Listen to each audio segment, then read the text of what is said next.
Welcome to the Creator Spotlight, the interview portion of the Spotlight here on Fightful. I, as always, am Steven Jensen with Jeremy Lambert. And today our guest is a YouTuber that I've watched for years who covers not just professional wrestling, but also pop culture, a bunch of movies, TV shows. A great channel over there. He is your least favorite YouTuber, the social injustice warrior, Vee Infuso. Vee, welcome to the show, man. Thanks for joining us. Thanks for having me. It's actually been a while since I went by the social injustice word, but I like to think that I still hold up to my moniker of being everybody's favorite. Yeah, I thought that was a clever nickname, so I figured I'd throw that out there. OG fans know. So, unfortunately, not everybody got that it was just a clever nickname, and then people took it as like some weird social stance. So I was like, you know what? Maybe I don't need to be called that. That's fine. Gotcha. Well, either way, Vee Infuso, thanks for joining the show. For those of you unfamiliar with Vee, Vee, how long have you been on YouTube doing videos? Oh crap. I guess essentially since the platform came out, but I only started being successful about 5 or 6 years ago. What was the videos or the video, if you can kind of pinpoint where it started to kind of really take off for you? Oh God. Unfortunately for me, the video that really started to get over with an audience and introduced me to people was I don't know if you guys know about Channel Awesome. I don't think so. I'm not familiar. No. It's much better if you're not. I basically wound up getting noticed because I was reporting on like drama and gossip, and people started flocking to that. I didn't start getting noticed by wrestling fans until like I want to say it was my Razor Ramon video was the first real mass introduction to a wrestling audience. I think at least. Okay, gotcha. Because I was familiar. I became familiar, I'm sure, through the YouTube algorithm, where it's like I just watch a lot of wrestling stuff, started seeing your videos popping up. Also, you've collaborated with a lot of people that I watch their stuff as well, which I wanted to ask you about. But so when you say you got into it at first with like the drama and stuff like that, was that just like general like internet YouTuber, like social media type drama, or was it like kind of like a topic that you were kind of covering with the drama?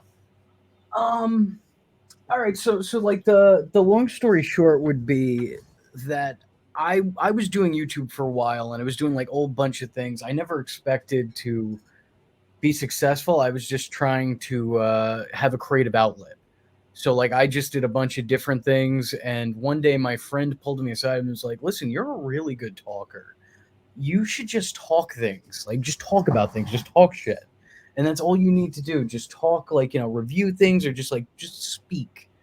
So I applied my personality to my videos, and that's around the time that I started seeing an improvement in the numbers, and I actually started making money. But yeah, it was the first thing that I really got recognized for was a topic that I don't even know how I wound up covering. Like, there were people involved in the situation that heard me talk shit before, and they gave me information on the inside. So Gotcha.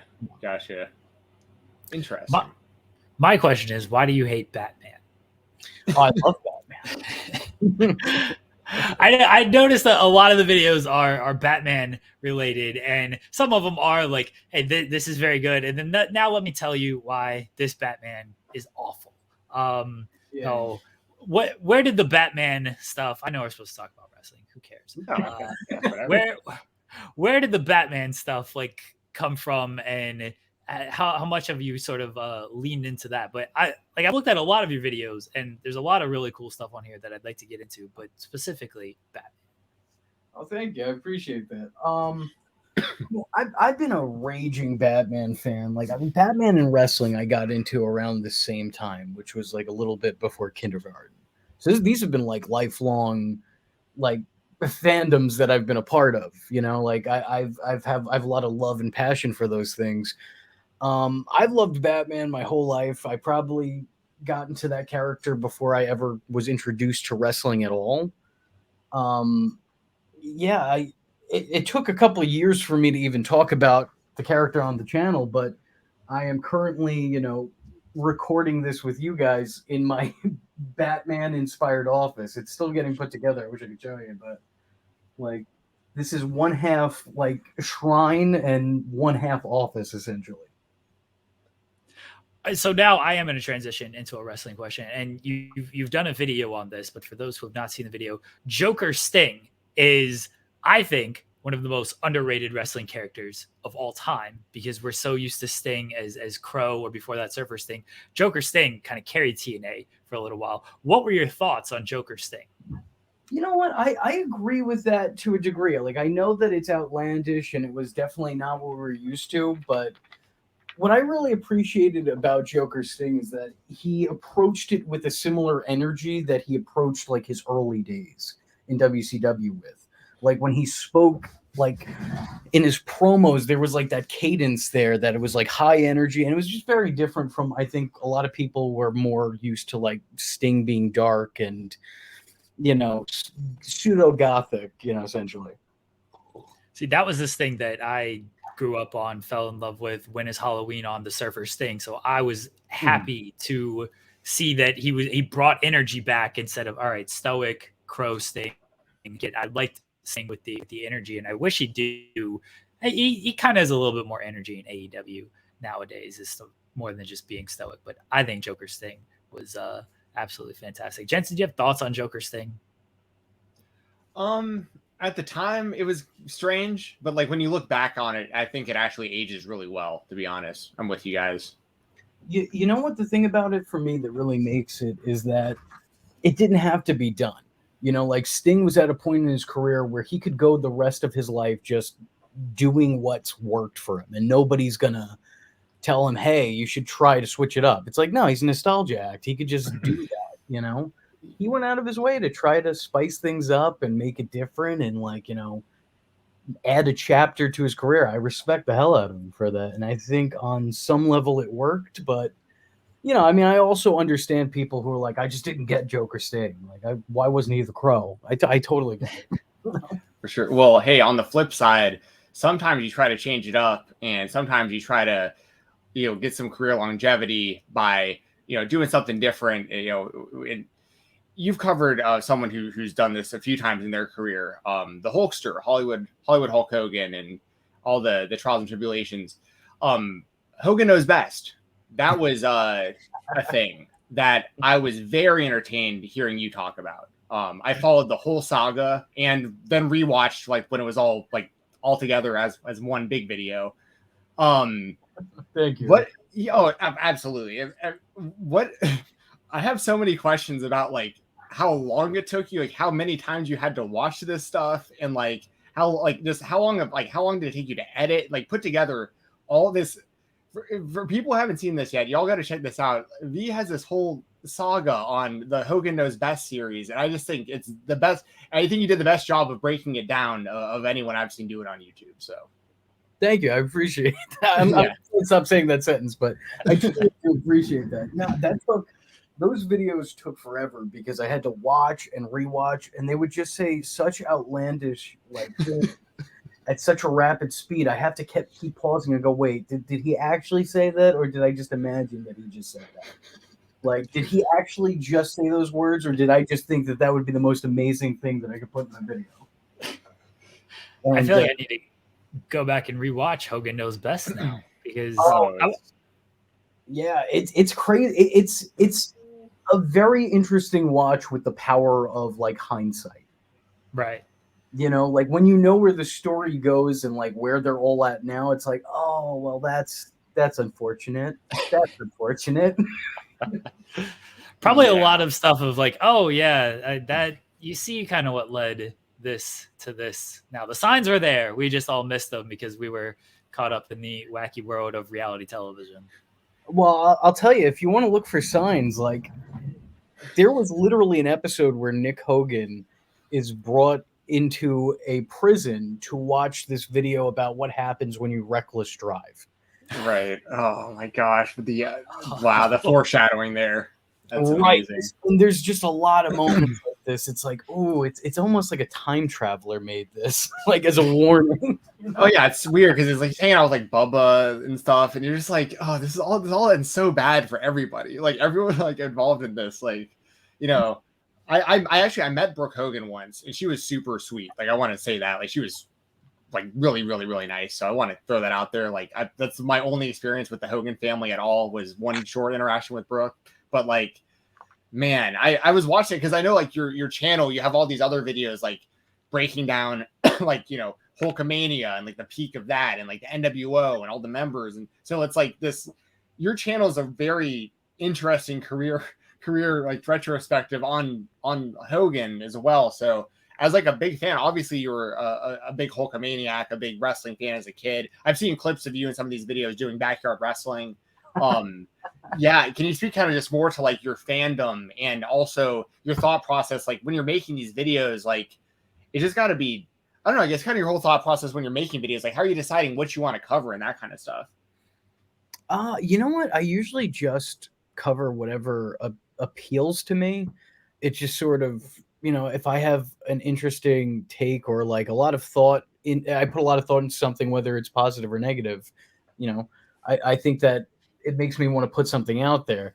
Then again, I've also said like I want to do a video on this, and then like looked at that source material in the face and was like, I don't even know how I would approach this. Like, what? I have nothing. So I don't know. I try to talk about whatever interests me. I want to make one correction though. I was actually not a huge Hulkamaniac. I hated Hulk Hogan. Oh no, okay. Jensen No, out here making you're right. assumptions. You're right. No, I'm sorry. Was it were you a Savage guy? Was that it? Well, I did love Macho Man, but I hated Hulk Hogan until he became Hollywood Hulk Hogan. And That's then right. Yeah, right. but I think that's because like when I first was introduced to wrestling, I saw Hollywood Hulk Hogan, and I was like, this guy's awesome. And then I saw some of his earlier stuff where he was like talking about vitamins and saying your prayers, and I was just like, oh, this is bullshit. Well, who are your other who are your favorites growing up as a fan? There's a lot there. Shawn Michaels was definitely my favorite as a child. I thought he was funny. I liked his moveset, and his personality came through in everything that he did, and I really appreciated that. I liked Bret Hart a lot. I don't know if you know that story. Go ahead and tell that. Well, I liked Bret Hart a lot, and then he flipped me off when I was a kid. What did you do to piss off Bret Hart? Well, I did do something. It 100% is on me, but I did not know what I was doing. So I was a really dumb kid. Not much has changed. Like now I'm a man, but I'm just a really dumb man. But like at the time, I was significantly dumber and smaller. I didn't realize that Bret Hart had any kind of like relationship with Shawn. I figured that he did because, again, when you're a kid, you put together 2 and 2, and sometimes you come up with 6. I was like, well, Bret Hart is Bret Hart, and Shawn Michaels is the Heartbreak Kid. So they must know each other. I'm online. I'm like, I'm in kindergarten or first grade, and I'm about to meet Bret Hart for the first time. And I'm like, I know what I'll do. I'm going to impress him because Bret Hart and Shawn Michaels were my favorite wrestlers, but I did not know that they had any interaction with each other. I was like, I'm going to impress him by telling him that I know Shawn Michaels, and he'll be so impressed. Well, he definitely had a reaction for sure. I don't think it was the one that I was expecting, but I walked right up to him, you know, with these big bright eyes, so excited to tell my favorite wrestler about my other favorite wrestler. And I go, hey, Bret Hart, I know Shawn Michaels. And his smile fades immediately. And without that runs in the family. Yeah.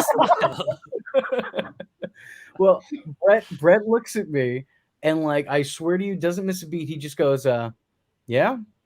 Well, the next time you see him, give him one of these. And then he flips me off. That's amazing. That's such a great story. Oh, man.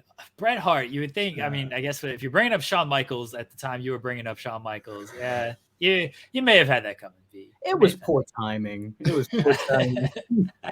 Do you think he would forgive you now? Like unless your name's Goldberg, it seems like he's a forgiveful man. I don't know. I think if he saw my videos, he'd probably give me a 4 out of 10. The Triple H of WrestleMania. That's okay. That's okay. That man had a lot of matches at WrestleMania. They were all about 4 out of 10. I wanted to ask you about, because I saw this when it first came out, and I didn't realize it was you until today when I was looking up some stuff. Dumb Side of the Ring. Oh boy. Is this off limits? Should I not get into this? Okay. I mean, this is at this point in time, I put so much work into this that this is my magnum opus. If my life is going to amount to anything, let it be that I'm the guy who made Dumb Side of the Ring. When I first saw the trailer, I was like, oh, this is very fascinating. And then I didn't know it was you. And then I looked at the trailer again. I looked at the channel. I was like, oh shit, we're interviewing the person who has put this together. How did just how? That is my question. Just how? Oh man. All right. So this is where the interview is about to get really, really fun. I have so many stories from doing this documentary. Okay. So I met Dalton, he's the guy who's at the center of the documentary for anyone watching. Yes. I met him about 6 years ago. We had a mutual friend. I don't know if you guys have heard of Brian Danovich. He worked on Tough Enough. He was the guy who got injured on Tough Enough. He would have won that one, but then he got injured and they had to find somebody else. Okay. He was on a couple of Brian Zane videos as well. Okay, gotcha. Wrestling with Regret. Yeah. So he was a good friend of mine, and he really believed in this kid's work because Dalton, for everything bad that has been said and will continue to be said about him, he is a character. He's got a larger than life personality, and I think that there's something about him that attracts an audience. Unfortunately, so do train wrecks. So, not necessarily a good thing, but, he definitely has something. So I've tried to look out for him over the years because my friend unfortunately passed away. I've done my best to try to look out for him, but it's almost like, how do you look out for somebody who is so hell-bent on self-destructing? He's now running shows. He's not paying talent. He's leading a wake of disaster. The last event I covered, because we filmed one of his events, and we had a cameraman on him all night. Like there were 9 hours of footage of just Dalton at this show, right? And I don't want to give anything away, obviously, but a lot went down. Fights broke out, multiple, and cops were called. This is normal for him. This happens every show. There's some big problem, but everything with Dalton, for better or worse, is an event. You can see it in the trailer. There's the backstage stuff where he's basically being confronted over not paying talent, or like how did you think this is going to go? And there's one punch thrown in the trailer from what I recall, but just the trailer, just the trailer alone. Like if you're watching this, and I assume people listening to this are fans of Dark Side of the Ring and enjoy that. And you mentioned it's kind of the tagline on this, like the Tiger King of the ring. I mean, we were all kind of captivated by Tiger King at the height of the pandemic, and this is now almost very much the pro wrestling version of that. So if you've not seen this trailer, go check it out. I'll put the link in the description. And the episodes are on your Patreon. Is that correct? The uncensored full episodes are going to be on the Patreon, but I will be having a much more edited down version available on YouTube. Okay. All right. Should be out next month, the first episode. Awesome. This is, again, just fascinating. If you've not seen the trailer, I was compounded by this. I was like, oh my gosh, this rules. Thanks, man. It's pretty wild. It's a pretty wild story. Actually, ironically enough, before this even came up to do a video, I had heard that Dalton was running shows now, and I reached out to him. I was like, dude, listen, man, shows cost money, and I know that you don't have any. I was like, so how are you doing this? He said, don't worry about it. I got this person and this person and this person. I was like, okay, but I'm telling you, I'm seeing more names being added to your event, and I know that you're not going to have the money. I think that this is a big mistake, and you should cancel the show. And he was like, no, brother, I got it, brother, blah, blah, blah. Come time for the show, and then all of a sudden, a bunch of videos are circulating and going viral of him being smacked up in the locker room. Apparently, the entire locker room actually came out, and they blocked off every exit because he was trying to run away without paying. They blocked out every exit and forced him back into the locker room. Oh, I was gonna ask, like, what even happens there? I mean, like, I guess we can assume, but like, he doesn't have the money. He's trapped, and everyone's against him. Like, that just can't end well. Right, and yet somehow this kid's still running shows because he's done this 4 times now. It gives me kind of a what was Billy McFarland? What was that? Firefest? Like, just out there selling wolf tickets. Just yeah. Absolutely. There's definitely a comparison to be made there. The last show that he did was a Balls Mahoney tribute show 4 or 5 years after the guys passed away, mind you. And I'll have you understand the level of organization he has. I show up with my camera crew, and before I even get there, he calls me and he goes, "Hey, could you film the show?" And I said, "I have 9 cameras on me." "Yeah, man, like that's what we're going to do is film the show." He's like, "No, but I mean the actual show because I don't have any cameramen of my own." Oh no. And I was like, "Okay, yeah, I guess I could have somebody film your show as well." And he's like, "Okay, thank you so much." And then I get there and like he pulls me aside away from the cameraman. He goes, "Hey, I'm gonna need you to work the battle royal." And I go, "Dalton, there's a problem there. I'm not a worker. I don't wrestle. What are you talking about, buddy?" He's like, "Oh, come on. I saw you backyard wrestle 10 years ago. Like, I mean, that's, you're a worker." I'm like, "Nah, man, that's not really how that works." This guy running the show. Just finding people to get in there, dude. We need someone. Yeah, and some of my cameramen actually are wrestlers. Like some of them work for Grimm at GTS and whatnot. So like some of them do have some experience. And he walked up to my cameraman asking everyone if they wanted, "Hey, do you want to be in the Battle Royal? You want to be in the Battle Royal?" Oh my gosh, that sounds like that's so dangerous. Oh no. Does he even pay with a hot dog and a handshake? Like, or is it just no? Just come on in here and just please work this match. You got to at least get the hot dog and the handshake. Well, I mean, I guess that's the only way he can pay him because there are people who suggest that he actually lives in his car. So, man, that's rough. There's so much history behind it. I don't know. Yeah. Wow. Again, everybody watch this trailer. Yeah. You mentioned like people. You mentioned people. I'm not giving anything away here.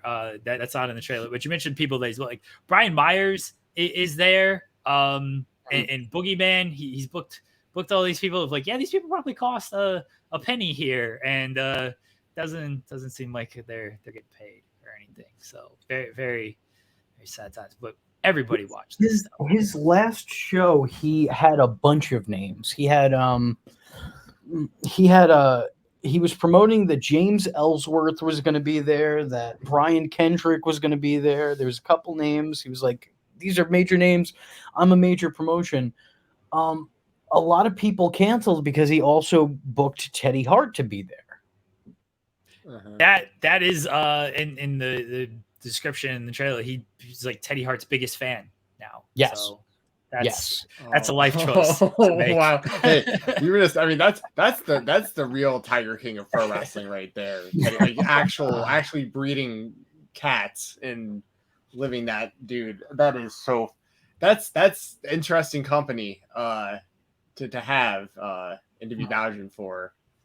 Oh, Yeah. he's vouched for him quite a bit. But what's funny, what's really funny is that he vouched for him, he paid him his money, and Teddy, like, most of the people pulled off of the show because they're like, I can't be associated with Teddy Hart, sorry. And then Teddy Hart didn't show. Shocker. Shocker that Teddy Hart did not show.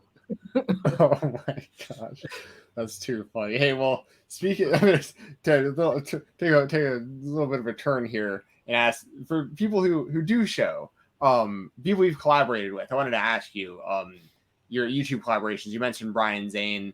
What have those experiences been like, and how's that kind of process with because I'm assuming, I don't know, but like I'm assuming you probably for your videos like write out a script, voice it, edit it. I don't know if you have a team that helps you at all. I'd like to know that though as well. But kind of what's that process like, and who are some people that you've worked with, other YouTubers that you've had like really good experiences with?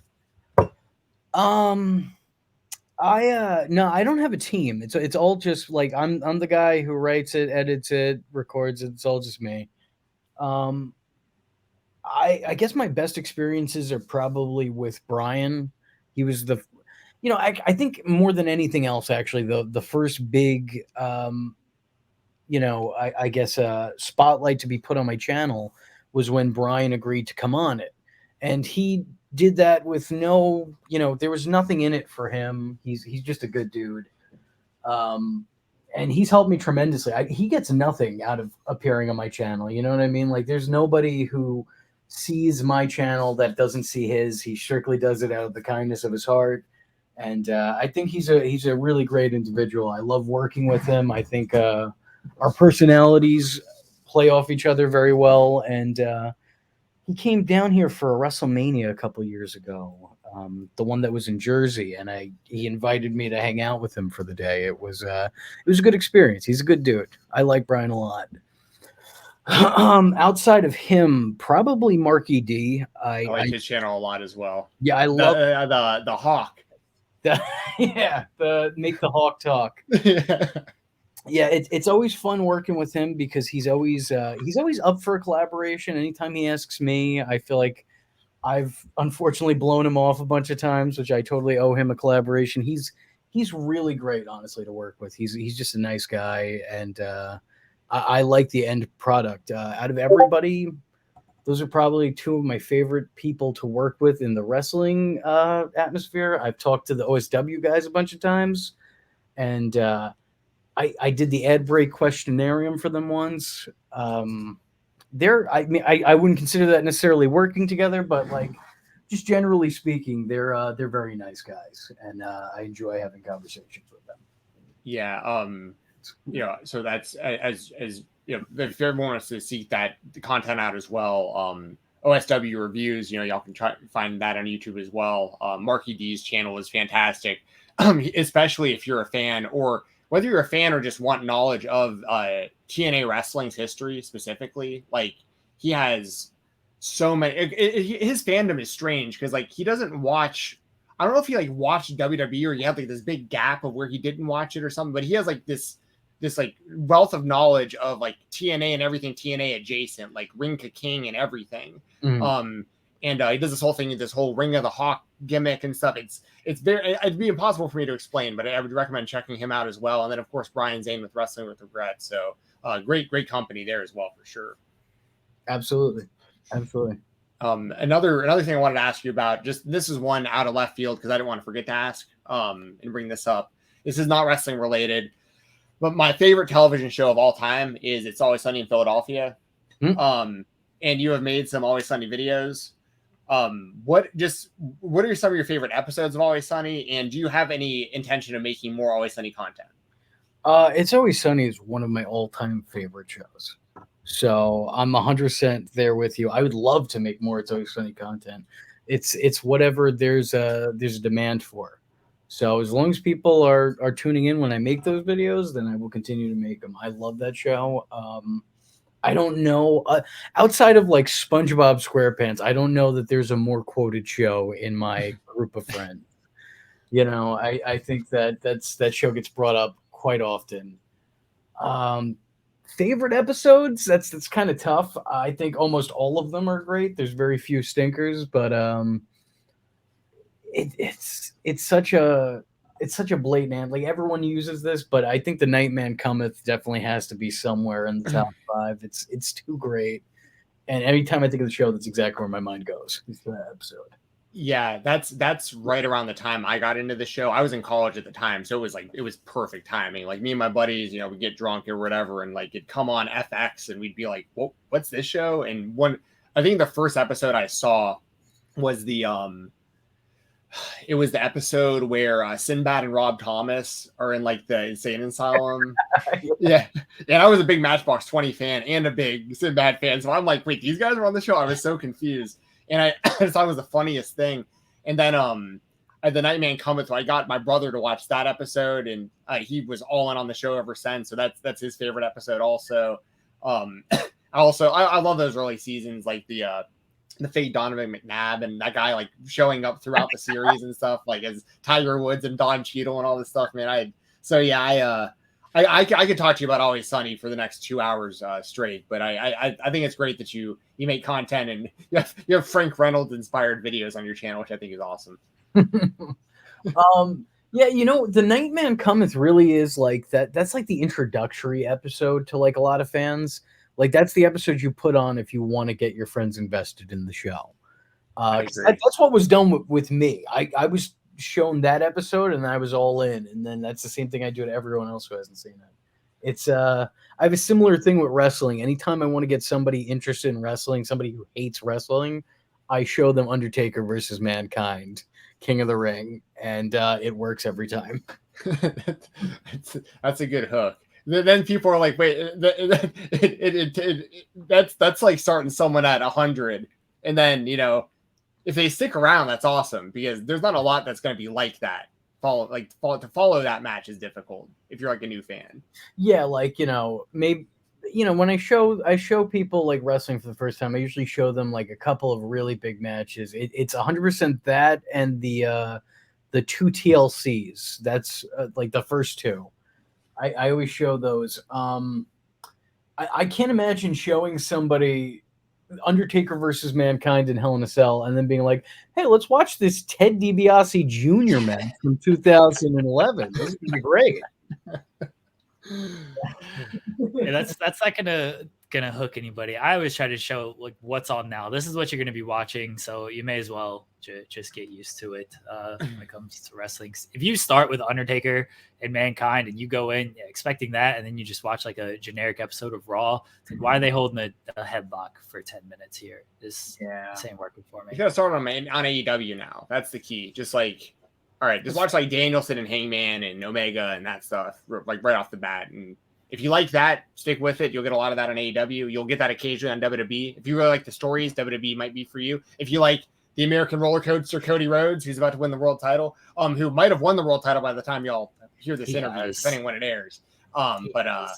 Let's get that prediction like on the record right now. WrestleMania is coming up. Do you think Cody Rhodes defeats Roman Reigns to become the champion? I think that if they didn't have Cody Rhodes defeat Roman Reigns, then there would be nobody who reasonably could, because the only 2 people that they've built up, whether it be intentional, whether it be by mistake or design, is Sami Zayn and Cody Rhodes. If it's neither one of those, it's a bust. So yeah, 100% I think that Cody Rhodes is winning. Absolutely. By the time everyone listens to this, Cody Rhodes has been the WWE Universal Undisputed Champion of all Atlantic, Pacific. I don't know the other oceans. I'm terrible with geography. He's the champion of the entire universe, right, everybody? By the time everybody listens to this. So congratulations, Jensen. Cody Rhodes. Yay. I sure hope that happens. I'm a big Cody fan over here. I never see a full sweep of the bloodline. I agree. I think that's exactly what's going to happen. Another non-wrestling one I had for you real quick. Because I didn't want to forget to ask this one. So I know you have videos on your channel about like Clerks and Kevin Smith movies, and I was a big fan. As a matter of fact, I have like the blueprints for Mallrats, like a replica in my office and stuff. Like I'm big fan of that series, that whole View universe. But watched the Jay and Silent Bob reboot during COVID, and I was like, oh no, like I felt like they kind of ruined that. Like they ruined a lot of the reboots, and then I didn't even see the new Clerks movie. Did you see the new movies, and like, what are your opinions on them? Oh man, do you like Clerks? The original, yes, a lot. Do you like the second one?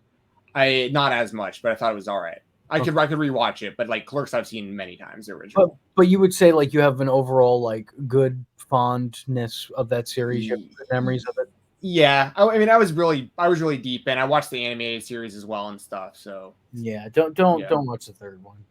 Okay, that's honestly like the reason I haven't, dude. Like, I wish I never watched Space Jam 2. I'm bummed they're making Good Burger 2 and stuff. Like, I was going out there. I can do a whole episode of this on Mighty Ducks Game Changers and how bummed out I am about that whole situation. So like, so it's good to know that that's a good litmus for me of knowing like whether or not I should watch Clerks 3 or not. That's and well, thank you for being honest about that with me. Yeah, I love Kevin Smith. I love his movies.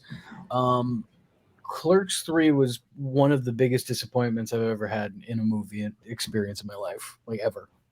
I will not spoil Clerks 3. Wife, big fan of the View Askew universe, and I enjoy it as well. She read the synopsis and was like, not watching this, just not doing it. And that was that for her. So I'll probably never see it just based largely on that. And I do like that universe as well. Sticking to not wrestling, you mentioned SpongeBob, and people in our chat might yell at me if I don't bring up this because big SpongeBob fan, and you said you quote it all the time. Give me some of your favorite quotes. Oh man, like this is literally old. This is all me and my friends do. We're 30-year-olds, and well, I guess some of us are late. Yeah, same here, dude. It's all good. No judgment here. No, absolutely not. Put me on the spot. My favorite SpongeBob quotes. It doesn't even have to be favorite. Just throw some out there, and I'm sure I'll be like fine. What might happen on like a regular basis where like something happens and you're like, oh, you throw out like a SpongeBob line. If it's dark, somebody always goes, "This is not your ordinary everyday darkness. This is advanced darkness." Like it's all of my friends. I guess we're all around the same age and we've all watched the same TV shows. But more than anything else, like SpongeBob, the Sam Raimi Spider-Man movies, and It's Always Sunny in Philly are pretty much what gets thrown around the most. It's hard when you're on the spot too, though, with that kind of stuff. Because like I do the same thing with Always Sunny, but with me and my friends and me and my brother and stuff. Like I constantly quote that. But it'd be hard for me to just like come up with the line right now. Like when it happens, it happens. You know, just. I'm all up here with it. I don't want to be up here. I want to be down here with it. Oh, dude, I was like, it was actually like really hot outside the other day in comparison to how it'd been lately, and like someone actually was like, "It's a hot one," like someone like said that to me like in my apartment complex, and all I could think about was like just stripping down to my underwear and walking up to the dude and be like, "Oh, it's a real hot one, huh? Yeah, I'll show you a hot one," you know, just Dennis Reynolds style. But yeah, like I love all those characters are so funny. And it's funny to me because there are a lot of people that don't like the show because they don't understand that you're not like you're rooting for them because like you've gotten to know them, but like they're not good people. Like they're not role models. Like they're not coming out there and telling you should go out and do these things with your life. But it's just hilarious watching this group of friends just destroy everything around them for the last 20 years that the show's been going. What I really love about those characters is that they're all like terrible people in their own like uniquely different ways. So that like when one of them is being awful, like another one's almost being like, normal in the situation, but it's a completely situational thing, because like that person will be completely terrible in another given situation, So I just love the show for the way that they kind of rotate the whole straight man like facade thing. It's great. Yeah. My favorite is when they just drag like normal people into their world of like, oh, we got to go to court to settle this, and then the judge and the jury and all the people are like, what is that? Or they go to therapy and they completely break the therapist and everything. Like those are my favorite, where they try to just like, let's go to normal things. These people will fix us. They will actually settle these things. And the stuff they get into is so outrageous, and they are so despicable people that it's like, no, all of you are beyond help. I use the line, "What is happening right now?" often, because that's like any time that like someone like from the outside comes into their world, they're just like, "What is happening?" Like they're like, cause they'll be like arguing with each other right in front of a stranger. Like the camera will pan over and it's like, oh, there's been someone else there the entire time, like watching this happen. So funny. They're so good because like they're so natural in their absurdity. You know, like you buy that like this is just every day for these people. So you're just like it's bizarre behavior, but like this is like just Tuesday for them. Yeah, I saw something circulating on the news, or I guess on social media, but it was like a news clip the other day that I guess it was like, make sure to warn all the teenagers out there on spring break, because there's this new thing circulating that people are doing, and it was straight up Riot Punch. Like it was identical to Riot Punch. It was like they were just like, yeah, you take a gallon and you fill a half vodka, half Kool-Aid. And it was like, I was like, kids are just making Riot Punch now. Like this has been around forever. It's like, it's all over the place, dude. Like for instance, even another time to that show that they have to do is, the Eagles just lost the Super Bowl, right? Mm-hmm. So like they gotta cost them the Super Bowl. Like, you know what I mean? They have to have an episode where like the gang cost the Eagles the Super Bowl. You know, like everything in my life ties back into that show in one way or another. So. Maybe 4 bodyguards. Good. Yeah. Oh, yeah. Fight Milk. Oh, we can go all day. Oh, yeah. That. Fight Milk. Absolutely. Yes. Dude, the phrase, the implication comes up with my group of friends very often. yeah. Well, speaking of Fight Milk, a second ago, you didn't see Cowboy Cerrone just he's going to get inducted to the UFC Hall of Fame. They just announced it a few days ago. So there you go. Another tie into everyday life. Fight Milk ambassador, Cowboy Cerrone going to the Hall of Fame. So. He better shout out Fight Milk in his Hall of Fame speech. The official sports drink of the UFC. Yeah. Now the funny thing is, in real life, Logan Paul and KSI's prime drink is the official. Like, so it's weird how life's weird. It's just weird. No, yeah. On one hand, though, I mean, I hate to say it because I don't think Logan Paul's the greatest representation of all of YouTube, but you like to see somebody on the platform make it off the, and find, climb a little bit higher up that ladder of success. Yeah. Unfortunately, it's Logan Paul, but like you can see somebody do it. Well, every now and then you get like a Filthy Frank breaks through and becomes Joji or something, every now and then you get like something like that happens and to Logan Paul's credit, I think he's been fantastic on the WWE show. Like he's great in the ring, does great promos, gets heat. I mean, he does a great job. Absolutely. I agree. He's a terrible person, but like wrestling wise, yeah, he's fine. He's good. No, he's honestly, I was very surprised. I wasn't surprised by how fast he took to like, the whole character and persona part of wrestling. The sports entertainment side didn't surprise me, but like, like as soon as he went out there, like day one that I saw him in a match, he looked like a professional wrestler, not somebody green and training to become a professional wrestler. He looked like a legitimate professional wrestler. That's surprising. Yeah, I think him and Rollins are gonna have a great match at WrestleMania too. I think it's gonna be really great. I'm gonna say something that I think I'm gonna regret saying. And I want to clarify, I'm not saying that he's on this person's level, but I am saying, like, in terms of starting off and being like ready as soon as you're essentially put in the spotlight, I think he's up there with Kurt Angle. I know what you mean by that. As far as like, because like he within literally Logan's first match, he was thrown right into the deep end and took right to it. I know what you mean by that. I get that comparison. Yeah, I'm not saying that Logan Paul is as good as that's insane, but what I'm saying is that both of them started off and they already had like a better idea of what it is that they should be doing, like a better idea than like some people who had been doing it for much longer than them. Yeah, I totally agree. Vee, we're gonna have to cut you off right there. Outlandish takes that Logan Paul is on the level of Kurt Angle. Everyone is now mad at you.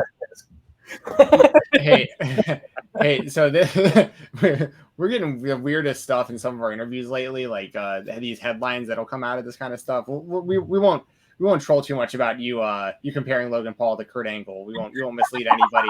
But another thing. So we recently did an interview with our buddy Mose, who's a commentator, promoter around the indie scene here in the Southeast, mainly does GCW and stuff, and he we brought up a hypothetical scenario that I'd like you to weigh in on.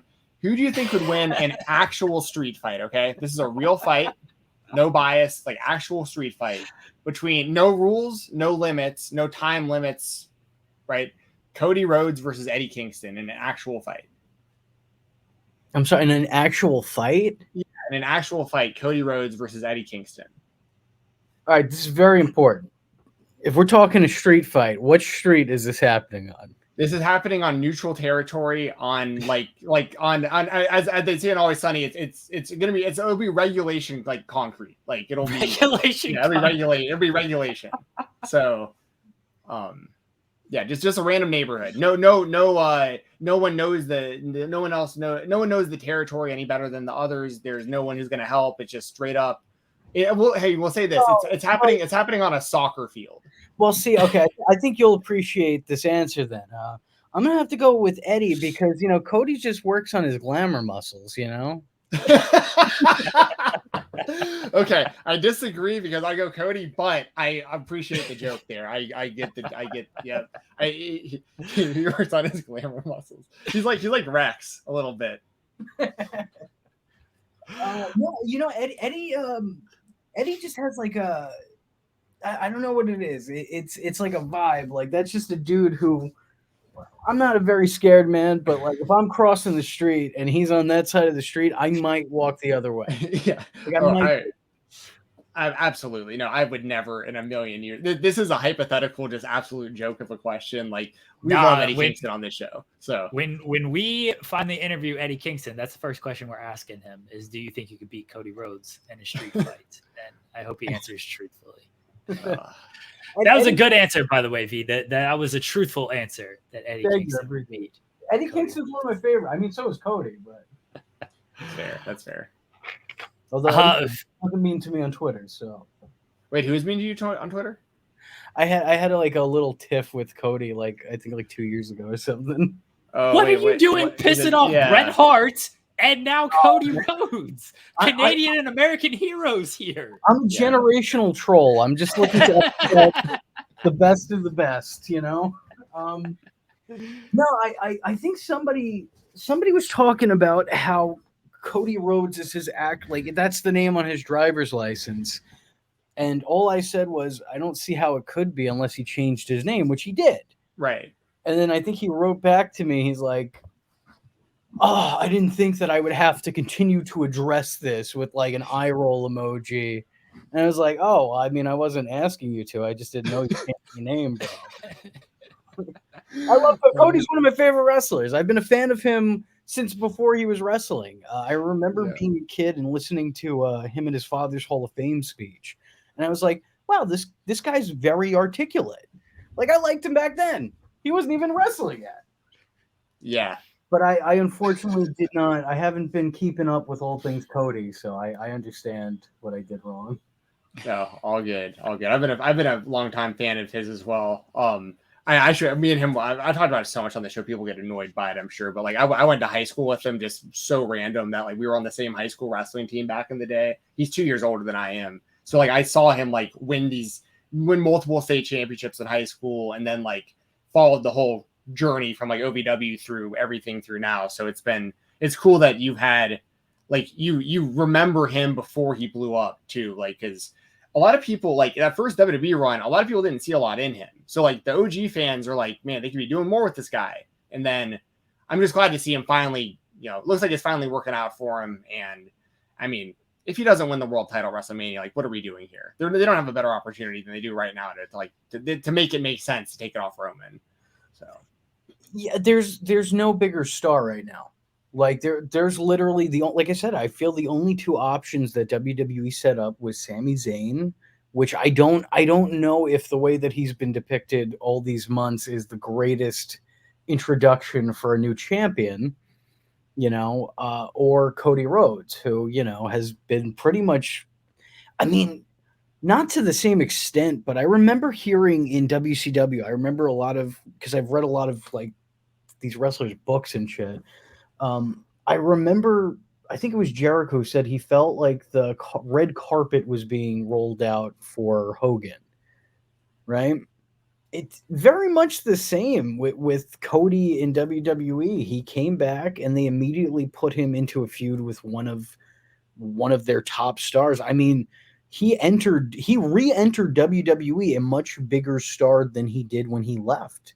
Like where he was as soon as he returned, that was a step up from where he was when he left. He would never be put in such a position to go over on Seth Rollins in a feud, He Yeah, just isn't seen as that guy. So absolutely. And then the fans reacted, and they continue to react. And it's strange, not strange. What is strange, but it's refreshing to see like a true babyface getting a true babyface reaction, not because like the fans have like taken the show hostage or because it's like cool to cheer the bad guy or whatever. It's like just what they're doing is working.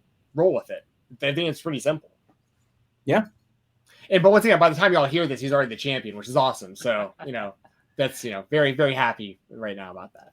And V, if you ever don't want to accidentally piss off Cody because you weren't positive that he had illegally changed his name, just message Jensen, be like, hey, do I have my Cody facts correct? I don't need him eye rolling emojiing me for no reason. Jensen will tell you what the Cody facts are.